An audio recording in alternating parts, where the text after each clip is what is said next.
বনের রাজা সিংহ রোদ পোহাচ্ছিল।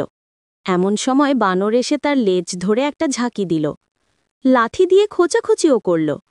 সিংহ যতটা না অবাক হলো, তার চেয়ে বিরক্ত হলো বেশি। বানর সিংহকে ভেঙচি কেটে লাফাতে লাফাতে চলে গেল। শিয়াল পাশ থেকে পুরো ঘটনা লক্ষ্য করে সিংহকে উদ্দেশ্য করে বলল, বনের রাজার সাথে এত বড় বেয়াদবি, আর আপনি কিনা তাকে কিছুই বললেন না।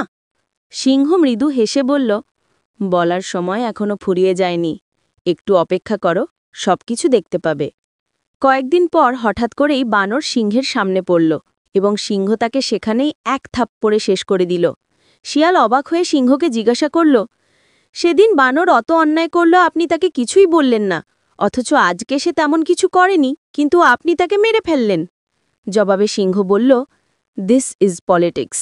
সেদিনের পর বানর ভাল্লুককে পিছন থেকে লাথি মেরেছে, হাতির সুর ধরে দুলেছে, গন্ডারের পিঠে চড়ে নেচেছে, হায়নাকে কাতুকুতু দিয়েছে, বাঘকে খোঁচা মেরেছে, আর সবাইকেই বলছে, রাজাকেই আমি মানি না, সেখানে তুমি কে?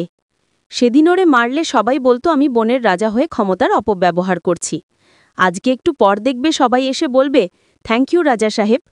বুঝলে তো, মাঝে মাঝে লাই দিয়ে মাথায় তুলতে হয়, যাতে শক্ত করে আছাড় দিলে কেউ কিছু মনে না করে এবং আপদ শেষ হয়ে যায় একেবারে।